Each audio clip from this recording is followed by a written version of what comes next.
Fucking chat, what's up, man? What's up, man? What's up, chat? What's going on? Let me stop. Oh, it's fucking late slash early. I couldn't go to sleep without getting in some more chess, bro. It's fucking cold right now. Look, you gotta go grab my heater. Hold on. Give me a second, chat. Fuck.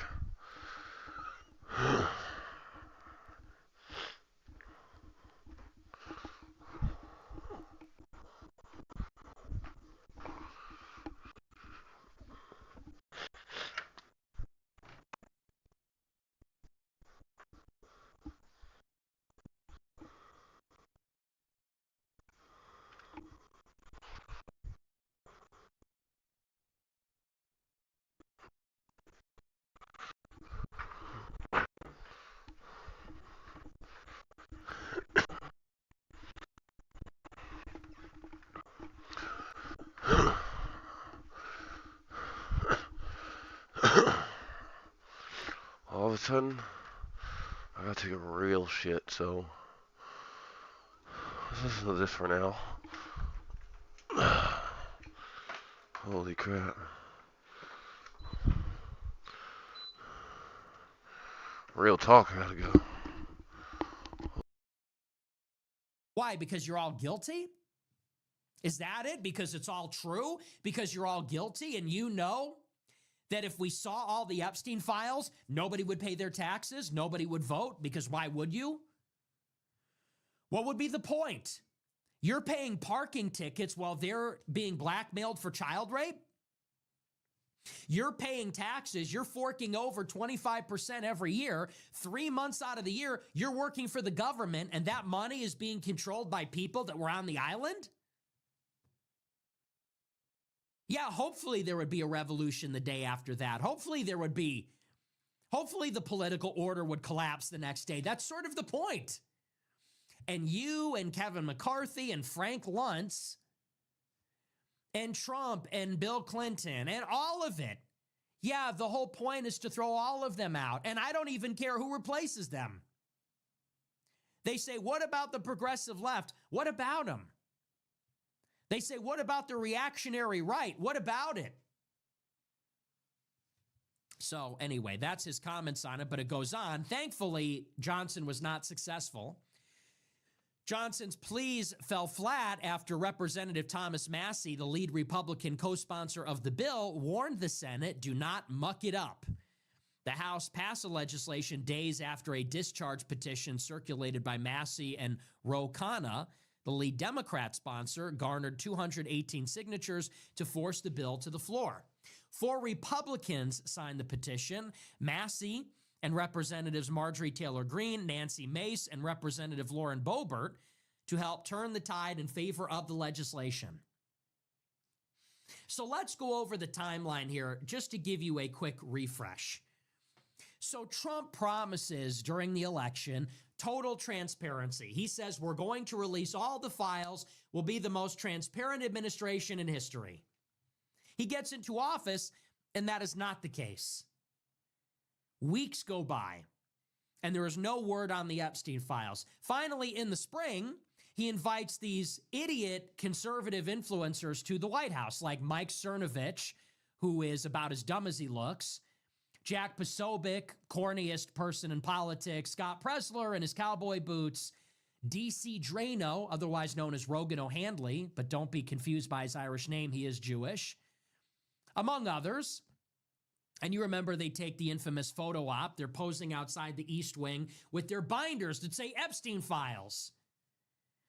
And people say, what the fuck is this? Put them online. Don't put the Epstein files on paper in a binder that you give to like these idiot conservative influencers. Put it online so that we can see it. So the conservative influencers come home, they upload the binder, and people say, okay, so we've seen all these files before. It's a fake out. So let's be very clear about what took place there. They tried to trick us. That's what that was. That was not an accident. That was not a mistake. They intentionally tried to deceive the public, and they insulted their base. The GOP and the Trump administration and Pam Bondi and Kash Patel, they gave a giant middle finger to the base. The base said, we want the files. And they said, oh, well, here's some things that we already released in a gimmicky binder with your favorite influencers on Twitter. And they thought that, I don't know, no one was going to read them. They thought that people would see Epstein files on the binder and will go, oh, good enough for me. I guess they were released.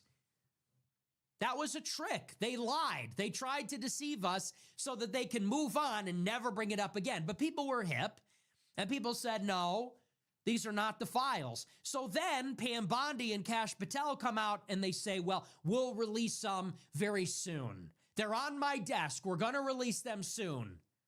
So then they postponed it. That was a lie. And they thought that maybe people would forget about it. So first they tried to trick us. Then they tried to get us to forget about it. They thought we would just maybe stop caring about it. Then Trump orders an investigation into the files. Later on in the spring, he orders the FBI to look for all the instances of his name in the files. And it turns out the FBI finds thousands of mentions of Trump in the files. Trump lies to the press and said, I didn't do that. I don't know if my name is in the files. I don't know what's happening. He lies. In July, famously, the DOJ pushes the memo that says that there are no files. So again, they lied, they tried to trick us, then they tried to postpone it. Then they lied and said the files don't exist. And people said, are you serious? Of course they exist. First of all, you promised to release them. Second of all, you pretended to release them. Third of all, you said they were on your desk. Now they don't exist. So that's a lie. And very quickly, the narrative surrounding the files collapsed. And you might remember it was in the middle of July that the narrative changed about a dozen times. And Trump comes out and says, well, maybe the files exist, but it's all child sexual abuse material. The only files are photos and videos of children being abused. Then he comes out and says, well, maybe the files are real, but they're all fake. It's a hoax. Maybe the files are real, but they're not really real. Then, and this was the worst, this was maybe the worst thing that was said all year, Trump comes out and says, if you think there are files and if you care about it, he says, you are a traitor. You're working with the Democrats, and I don't even want your vote because you're stupid. He said this to his voters. So think of it. Trump promises to release the files, tries to trick us into thinking he did, then lied to us and said, we'll release them later, then lied again and said they don't actually exist, even though he knew they did. And when the base said that's not good enough, we want them, Trump says, well, I hate you. You're the problem, and I don't want your support anyway. Amazing politics. But it gets better.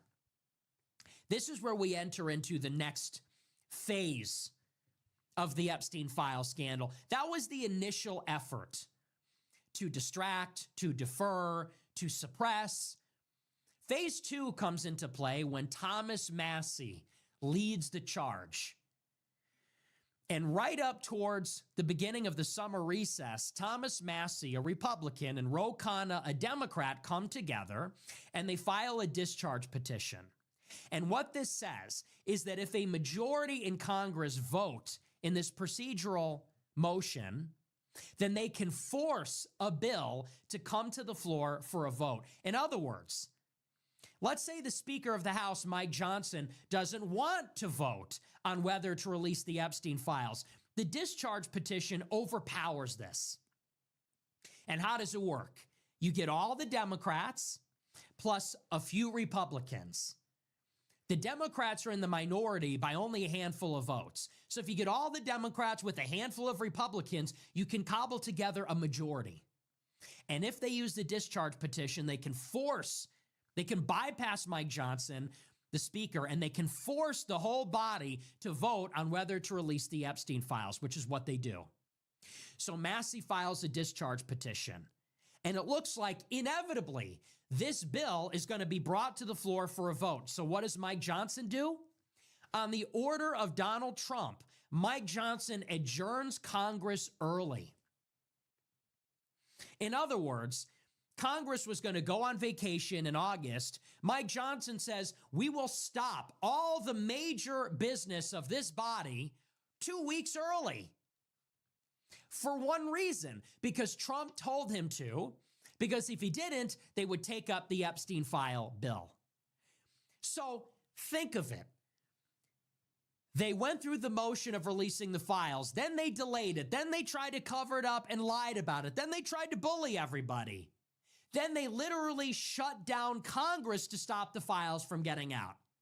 When Congress reconvened in September, they had to consider an appropriations bill to fund the government with a September 30th deadline. And there was a lot of disagreement over Obamacare subsidies and other things, so we entered the longest government shutdown in history, 45 days. So we delayed the consideration of this bill by another 45 days, by another, what is that, 6 weeks? So they adjourn Congress early. Then they go on vacation. Then they come back and shut down the government for a month and a half. They come back, and once again, there is the specter of the Epstein files. Thomas Massie is pushing the discharge petition, and it's gathering steam. Marjorie Greene, Lauren Boebert, Nancy Mace jump on and consider who those people are. Nancy Mace, Boebert, and Marjorie Greene are all MAGA Republicans. They're all women, and their message is, this is an issue of sexual abuse of women. This is an issue of corruption and maybe involving foreign intelligence. So they say, as women and as MAGA supporters, this is especially important because it's concerning sexual abuse of women and corruption of the government. So they jump onto the discharge petition. And Trump, in one last push last week, again, this is, the government shutdown ended, what, last Monday? Last Wednesday? In one last-ditch effort, Trump calls a meeting with Lauren Boebert in the Oval Office. Come up to the White House, come to the Oval, and it's him, and it's Vance, and it's Pam Bondi, and Kash Patel, and it's Rubio, I think. High-level members of government are there, and they're begging her, please don't vote for the discharge petition. And she leaves the Oval Office and says, I'm going to vote for it anyway. Trump tries to bully Marjorie Taylor Greene, calls her a traitor to MAGA, says he'll endorse a primary opponent in her district. And she stands tall, too. Trump unleashes an attack on Thomas Massie, says the same thing. You're going to lose your primary. The Jewish lobby, led by Miriam Adelson, marshals $20 million to spend against Thomas Massie in his district. Each of these people were targeted. Massie was targeted. Boebert was targeted. Greene was targeted. They were all targeted by the Israel lobby and by Trump in the last week to get them to back off. And finally, it became inevitable. Last week, they achieved the 218 votes for the discharge petition, and it became clear that they would force the bill to come to the floor for a vote this week, as early as today. And once it became inevitable, over 100 Republican congressmen said they would vote for the bill, meaning that you would have 210, 214 Democrats plus 100 Republicans. It became an avalanche. It snowballed. It became inevitable that this would pass. And once it became inevitable, Trump comes on True Social on Sunday and says, all right, fine. I'll release the Epstein files. Once he signaled support, it became unanimous. And then today, every Republican and every Democrat voted in favor, and once it became unanimous in the House, it became unanimous in the Senate. But even on the last day, the Speaker of the House, Mike Johnson, tried to modify the bill and restrict what would be released. And even today, the Senate Majority Leader, John Thune, said, well, maybe we'll take up the measure in December. So even after Trump capitulated, they were still trying to restrict it, to postpone it. But it was so overwhelmingly supported, unanimous, that both of those objections fell by the wayside. So the Senate took it up immediately with no modifications, no amendments, and now it will be adopted tomorrow. And once you know the whole story, you really understand this was a true mutiny led by the Democrats and a handful of MAGA Republicans. Think about that. If it were up to Trump and the GOP, we would never see the Epstein files. And remember, it's not because they couldn't get around to it. They can't blame it on the Democrats. They can't blame it on the deep state. It became very clear and open that Trump was the chief obstacle. Trump was effectively trying to exercise a veto over the whole thing. He was standing in the way alone. He and the Republicans. What does this tell us about our system? We are constantly being told that the reason we never get what we vote for is because of the Democrats. If the Republicans don't deliver on what they promise, well, it's because they don't have a big enough majority. It's because of gridlock. It's because of the Democrats. It's because of political realities. These are all excuses. This is maybe the best example of it. Here, Trump himself was trying to thwart the will of the people. Trump himself was protecting Epstein and his accomplices. Trump himself was protecting the corruption, shielding the corruption from exposure and accountability from his own base. And what was the playbook that he ran with? He tried to blame it on the Democrats. He said, well, I can't deliver on my promise because if I did, well, the Democrats would use it. Does this not tell you how politics works? And by the way, if the Republicans had a bigger majority, Trump would have been successful. Think about that. In an alternate timeline, if the Republicans had a 20-vote majority, then 3 or 4 MAGA Republicans could not be the fulcrum. They could not swing it the other way with the Democrats. If Republicans had more power, they would have suppressed the files, and no one could have done anything about it. Because in the end, the social media campaign isn't what did it. Public pressure isn't what did it. Public discontent, unpopularity, that's not what did it. What did it is that you just had 4 people, 4 doing the right thing in the lower chamber. Not even in the Senate, in the lower chamber. 4 congressmen out of 435 did the right thing. And that is what compelled Trump and the whole GOP to deliver for the voters, to deliver accountability. 4 people acted as the swing, as the fulcrum. In that moment, they had all the power. They overpowered the whole rest of the party by working with the Democrats. And this is where you begin to understand how we have to play. This is the game that we have to play. We're not going to win the majority of the country. We're not going to win the majority of the votes. But if we could put a couple of people selectively placed, if we could get in the middle and create leverage, that's the key word. Balancing between the Democrats and Republicans, if we can create leverage, then we can get what we want. Bitching on Twitter is not leverage. Hate to tell you that, but if you go on Twitter and express discontent, that's not leverage. If you go and make your voice heard, you chimp out at the president, that's not leverage. Having a few congressmen that are willing to defy the president and the Republican Party, that's leverage. That's real power, having the vote.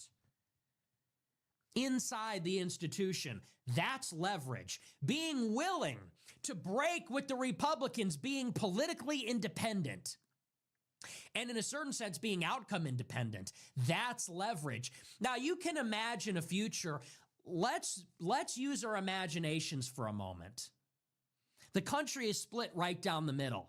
Republicans and Democrats are redistricting California and Texas to milk out as many seats as possible. It's split right down the middle, 50-50. In the Senate, in the House, it moves a little bit each way. Let's imagine a future, let's say in 2032, where an America First movement forms. And you have people running, maybe as independents, maybe as Republicans. And in just 5 districts, let's say, you have America First, independents and Republicans with seats in the House. And what if they voted as a block and they were not loyal to the Republican Party, they were not loyal to Trump, they were not loyal to Israel? And what if in that same year, you had a balance of power in Congress where between Republicans and Democrats, maybe one or the other party only had 3 votes as an advantage? Those 5 congressmen could swing it one way or the other on anything important. He got a point here. No fucking cap. Ain't gonna lie to you. This nigga talking that real shit right now. I ain't gonna lie. It's that real spiel. I ain't gonna cap to you, man. Cause he's right. Like, if you got citizens to vote, you got a bunch. I mean, if someone's voting that goes on in the country, and like, realistically, them elections to me, like, I'm gonna just be flat out. I think they're rigged, bro. Like, I fucking worked an election, dog. Like, I think they are rigged, and I can give like a breakdown of that like one day, not today. I want to do a couple more elections before I really give my real thought out opinion, but my quick, what I've gathered, I definitely think it's fucking rigged. But you know, if you got motherfuckers in the institution, like they're in the Congress, and 5 motherfucking votes in the Congress is a lot if they're voting together every time. And like looking at this fucking government we have, these fucking freakazoids and weirdos, you know, it's like that's kind of needed, you know.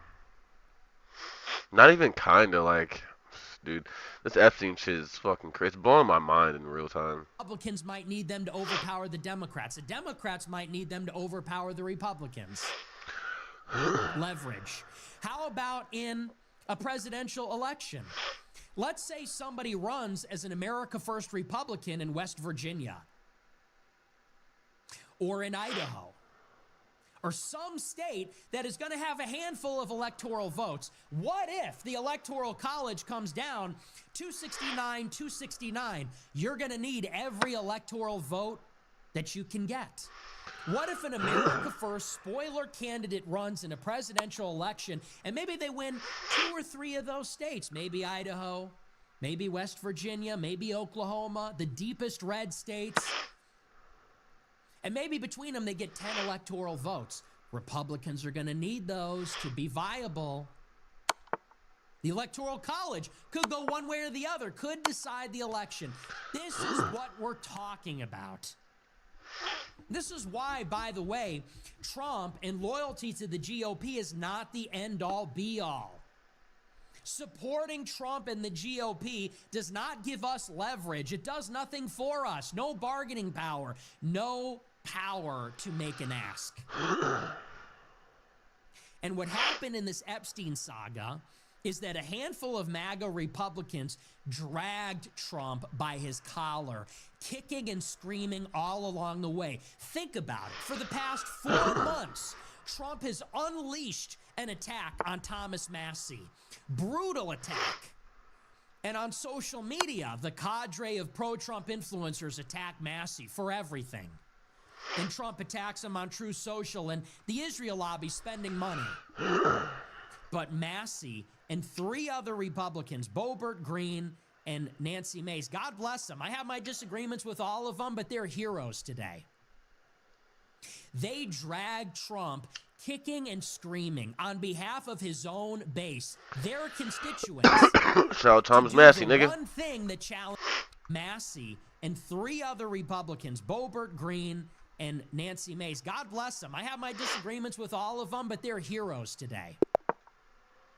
They dragged Trump kicking and screaming on behalf of his own base, their constituents, to do the one thing that challenges the whole political order, which is to release the files. That's a blueprint for the future. And arguably, this is the moment when America First demonstrates that it has legs. This is what Trumpism has to give birth to, which is we're not looking to win control over the GOP. We're looking to totally alter the GOP. We're looking to fundamentally replace the GOP. And this now has legs. Now you have a handful of MAGA congressmen or America First congressmen. Now you have a blueprint for how this could be used in the future. So this is a remarkable achievement. It cannot be overstated, and it shouldn't be understated. People go around and they say, oh, the Epstein files don't matter. You know, who knows what we'll find in the Epstein files? I'm sure they're actually going to restrict it anyway, to tell you the truth. Will we learn anything interesting in the files? Who knows if the DOJ will even follow the law? There's a provision in the bill that says, well, if there's a national security concern, you don't have to release it anyway. So who knows what we'll actually get? The point is the mode, the method. The point is the politics. It's a proof of concept. And the gravity of it, again, to the extent that Trump will try to now own this and say, oh, well, I said they should release it against your will. You were forced to do it by Thomas Massie, who everybody in MAGA, Cat Turd and everybody has been attacking. He did it against his will. And this is where the Trump base overpowered Trump and Trump's GOP. That's the goal. And that just goes to show all these people that say, well, you know, if we win the election, then we'll talk about it on Twitter. All these political operators described, they didn't deliver this. Did Mike Cernovich deliver this? Fuck no. Mike Cernovich is like a Trump loyalist. Did all those idiots that got the binders at the East Wing, did they have anything to do with this? Did Scott Pressler, did Rogan O'Handley, did Mike Cernovich, did Jack Posobiec, did any of those people, did Laura Loomer, did even one of those MAGA influencers compel the release of the Epstein files? No. That is because they are subordinate to Trump. They are dependent and contingent on Trump. They toe the party line. They work for him. They don't work for you talking to him. They work for him negotiating with you. Don't get it twisted. So for all their talk, for them going and getting the photo op, and they get their little access, they get their White House water bottle and their White House button, and maybe they even got a challenge coin out of it. They got their little photo op, and they get to run their consultancy and say, I got my picture with the president. Give me $100,000. I'll get you a seat at the CPAC, at the gala, at the Reagan dinner, at whatever. Those people did jack shit because they work for the system. It was Thomas Massie that took the slings from all of Trump's loyalists. All of the planned trusters, all of these dipshits did nothing but attack Massie, undermine and criticize Tucker and Marjorie, while all of them were building up power on behalf of America First. We have to remember who those people were. Criticize Thomas Massie. Do you feel in charge? Thomas Massie got the Epstein files released.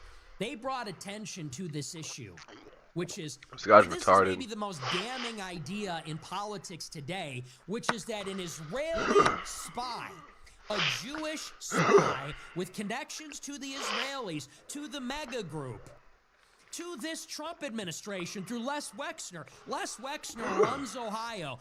Vance, if I'm not mistaken, got money from Les Wexner, as did Epstein, his business associate. Epstein, whose only remaining money in his estate is managed by Peter Thiel's venture capital firm. Who compelled the release of the files? Wasn't Trump. Wasn't Vance, wasn't Charlie Kirk, wasn't all these dick-sucking MAGA influencers, wasn't any of them. It was Thomas Massie. It was Tucker Carlson. It was Marjorie Taylor Greene. It was Lauren Boebert, Nancy Mace, that they all make fun of, that they all have contempt for. Don't listen to them. It's us versus them. It's us versus the party. And the party needs to be punched in the fucking face. And that's what happened here. Thomas Massie, Marjorie Greene, Boebert, Mace, Tucker, they punched this stupid, treacherous MAGA movement in its fucking face and gave it a bloody nose.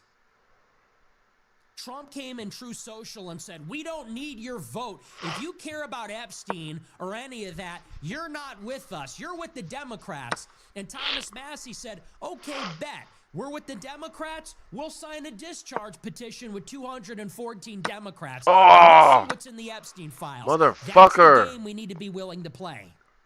That's the game I was willing to play in 24 when I said, we're not going to vote. And the game I played in 22 when I said, we're going to make Joe Kent lose.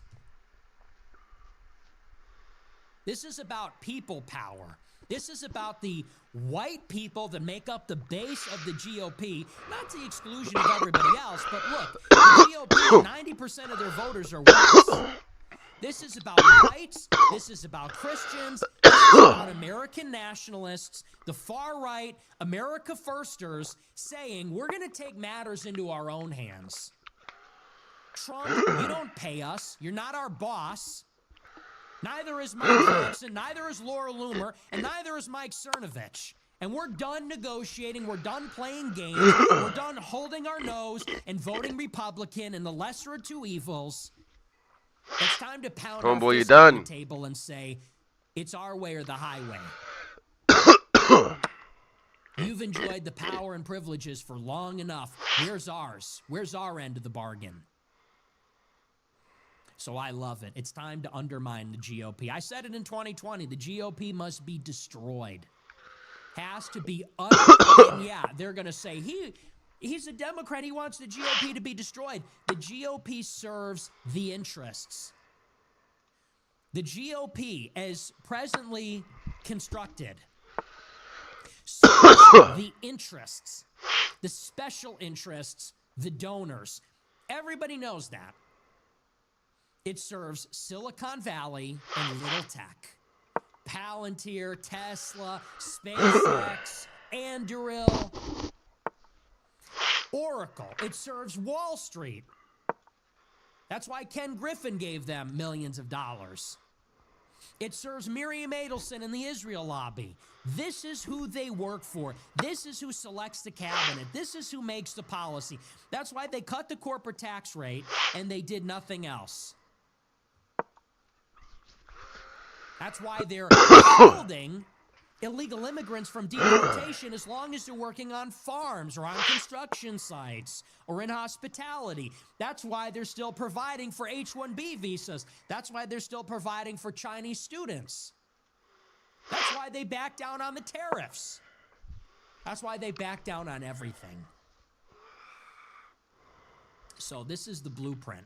This is how we take over. And by the way, hey, and get a load of this. Ro Khanna and Thomas Massie working together against the interests to compel the files. What do you think that has, a 90% approval rating? If you had progressive Democrats and nationalist Republicans working together, let's say to compel the release of the Epstein files, what kind of approval rating do you think that has? 90%? And what if they got together and they opposed foreign aid to Israel? What approval rating do you think that would have? 90%?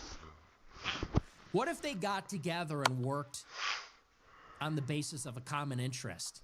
Do you think that that Republicans or independents running under that brand, do you think that that would become more popular or less popular over time? 4 becomes 8, 8 becomes 16. It snowballs. And we need to propel someone into the White House that is just a populist. And here's where we're going to have to give. This is going to be the compromise. Very simple. The left has to give up immigration. That's simple. The left is going to have to give up. Look, we can have equity and we can have equality in the country. We can have civil rights. We can have all those things. But we have to close the damn borders. We have to close it. Too many illegal immigrants. Too many legal immigrants. That has to be the compromise. The left has to give on immigration, and the right has to give on the free market. If the right can come down on health care, and on a social safety net and maybe on some subsidies for education. And if the left can come down on the anti-white open border stuff and they can agree that we have a country, that party will win 90% of the vote and rule for a century. That's the compromise. That's the populist compromise. Why is it that for the left, it's like they don't even care about anything else? It just has to be open borders.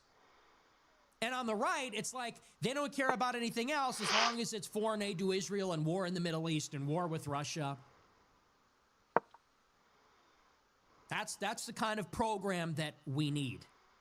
And that's what they're terrified of. They're terrified that the left and the right are going to come together on the basis of stop supporting Israel, on the basis of close the borders, on the basis of restricting money in politics and the influence of the oligarchs. That's what they're terrified of.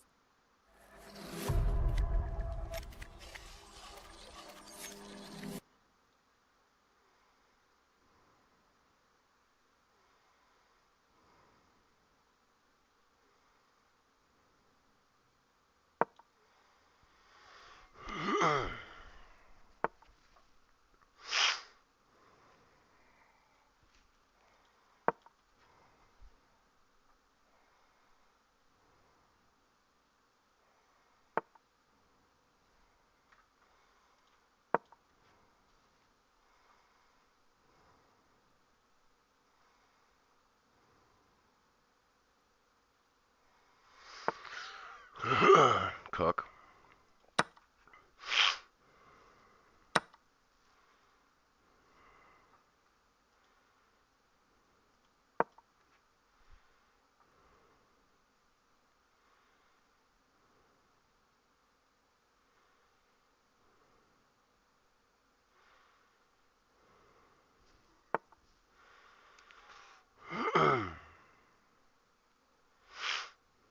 He sees it all right. Motherfucker sees it. Motherfucker sees it.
you want to do, nigga?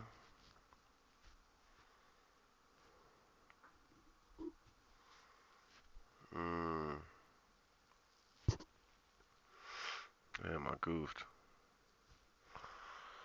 I goofed for sure. Uh, hmm.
Hmm.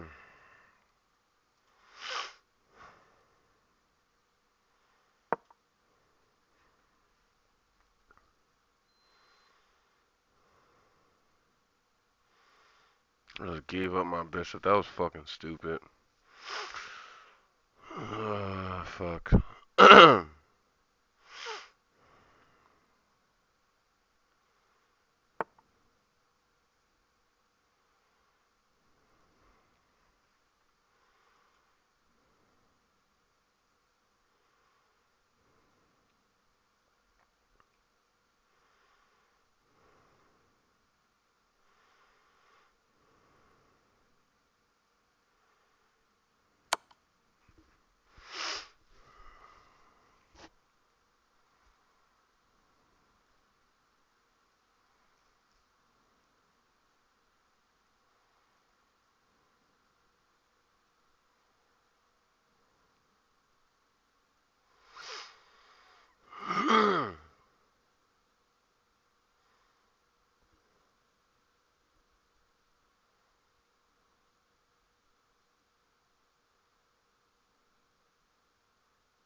Is she trying to bait me or something, dude? Is she fucking retarded?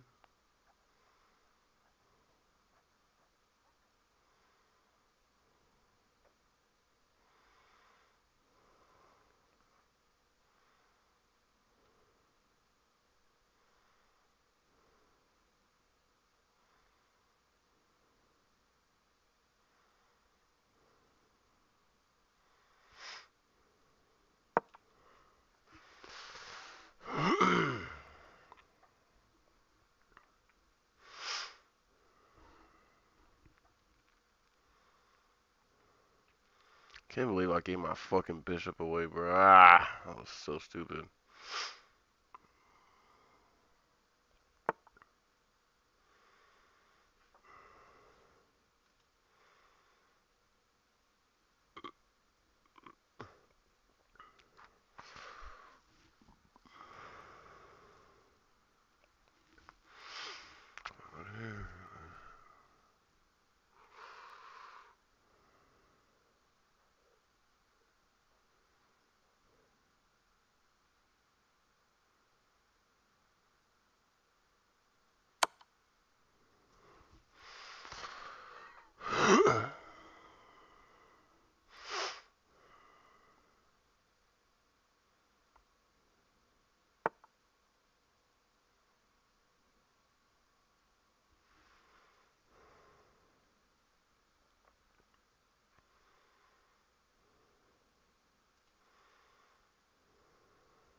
Ouch! Oof! Oh my gosh, I'm so bad at this goddamn game, bro. I'm so bad at fucking chess, bro. Oh my gosh. I lost. I lost. I fucking lost. Oh my gosh, bro. Fuck. I literally lost and this dude's still fucking playing. Fuck him.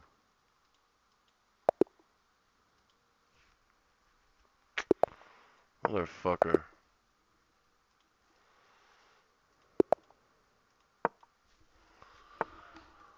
Ah, I lost, man. What the fuck?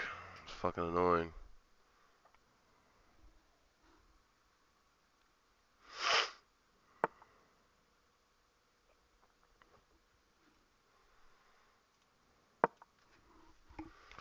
To go down elo in a situation like this fucking hurts. Gang! Oh god, it hurts.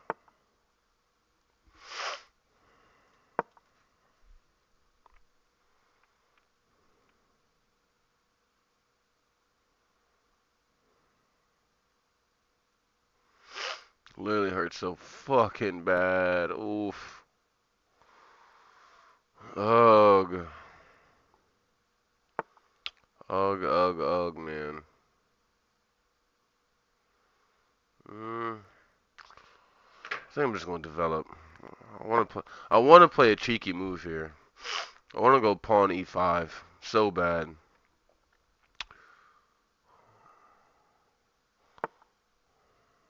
Mm, fuck them plans up real quick. All right. mm, on pawn e5. Where would he move to? Let me see. Where would he go?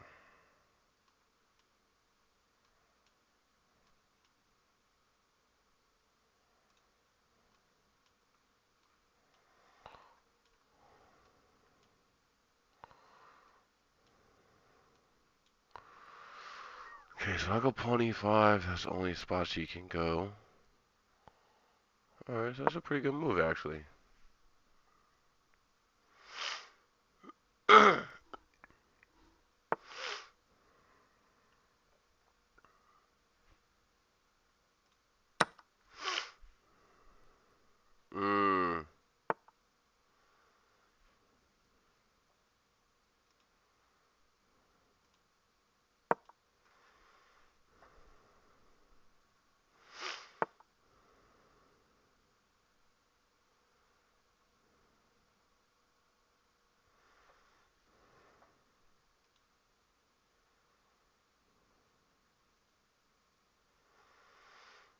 Mm.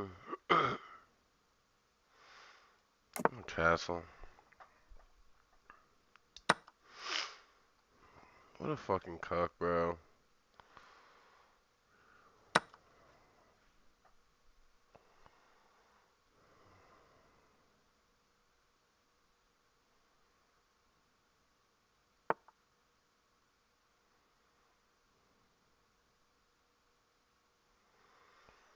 Hmm.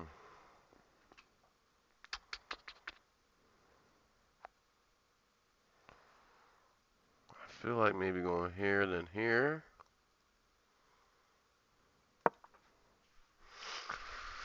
I'm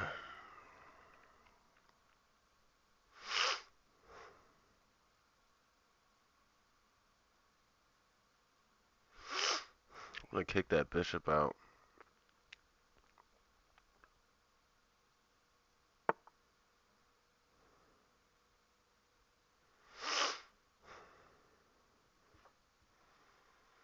I think I'll go here.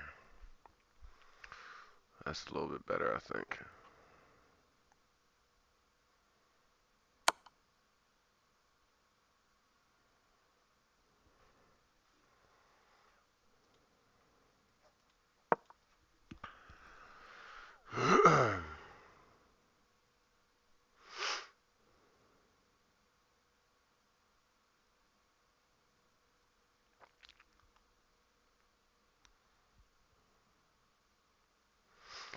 Well, I see a checkmate, I think.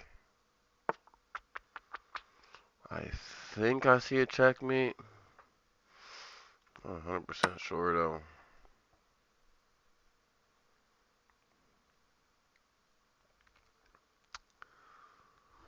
I think I see a checkmate. I don't really know. I don't think so. I think once I get my queen out of this spot, probably put my queen on d-file after I fucking munch up that rook over there. After I be a munch, a munch, a munch, a munch.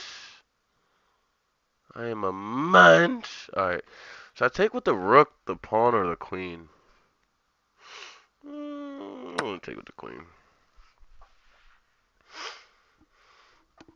A munch, just munched.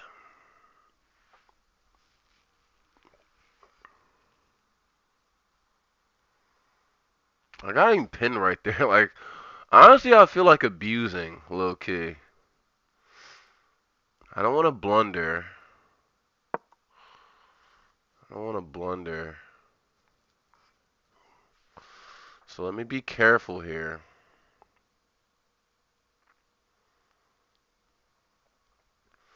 Because low key, I feel like, okay.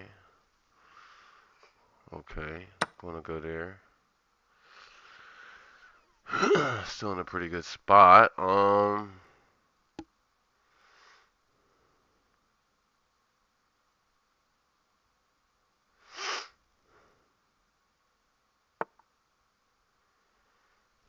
Hmm.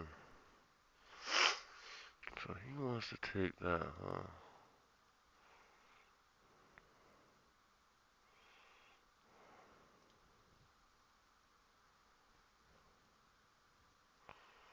Um, I don't want to give up my bishop at all.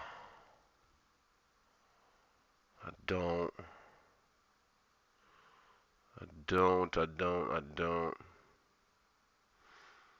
I could move him. I'm moving back. Yeah, I'm moving back. I think that's a good idea. Moving back. Okay,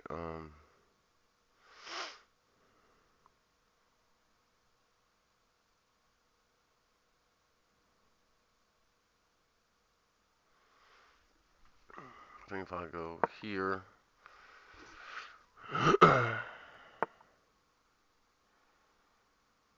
Do I take with the pawn?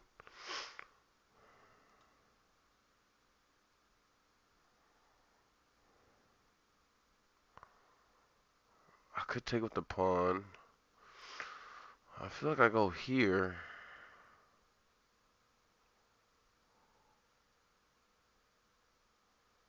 I feel like I go here.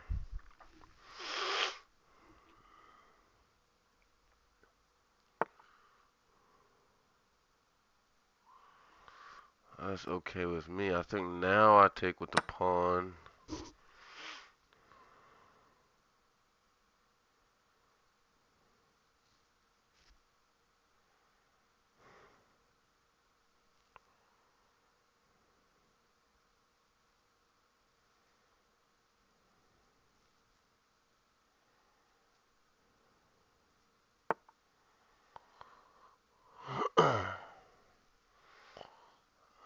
um,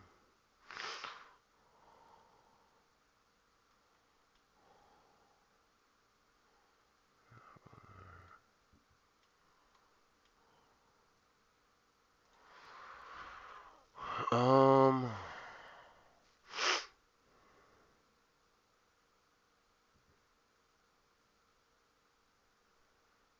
I need to kick that bishop out somehow.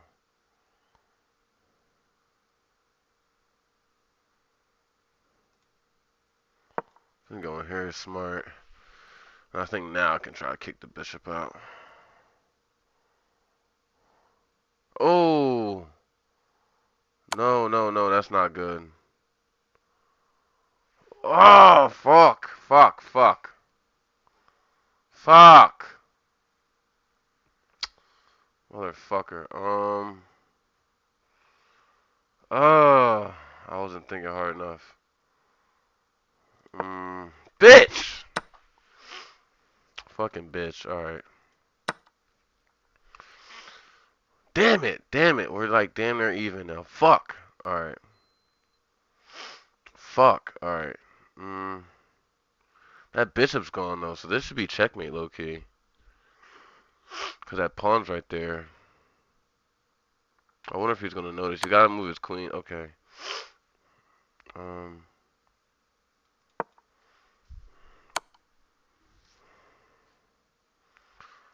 gonna try to keep him off of that square.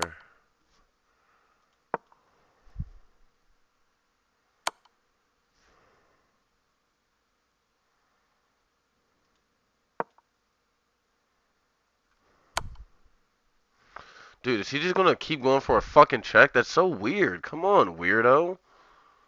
Get a fucking win or something. You're just being weird.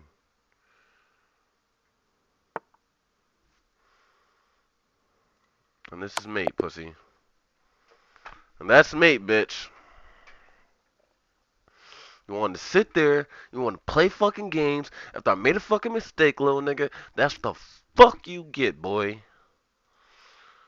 Fuck is wrong with these niggas, man? Fuck is wrong with these niggas, man? They think I ain't fucking playing, nigga?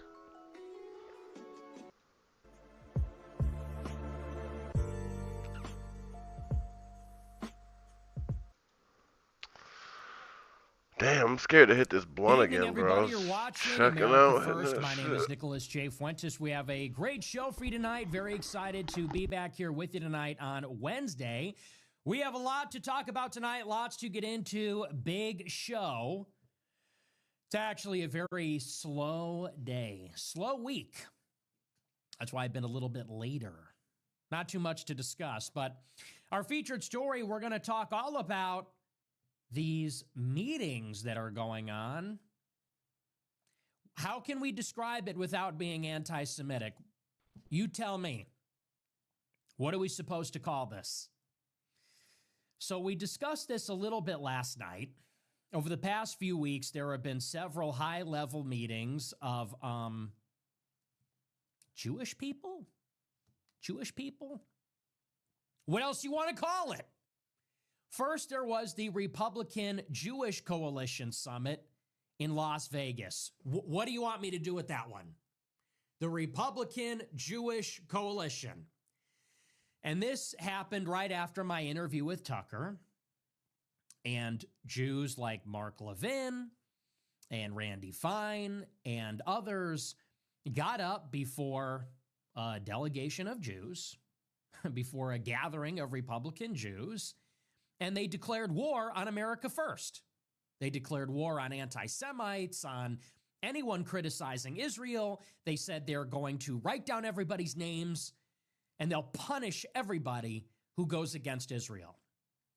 Mark Levin said powerful and rich Jews, that's a quote, are calling him and saying, what are we going to do about Tucker? And Mark Levin said, we're tired of hearing about genocide. We're tired of hearing about foreign aid. We're taking names and we'll make our decisions. Okay. Past couple weeks, there have been more meetings like this. There was a meeting of the World Jewish Congress last week. Again, what do you want me to do with that? World Jewish Congress, look it up. It's on Wikipedia. The chairman is Ronald Lauder, who inherits the Estee Lauder fortune. And the president is a Rothschild. No, I'm not making that up.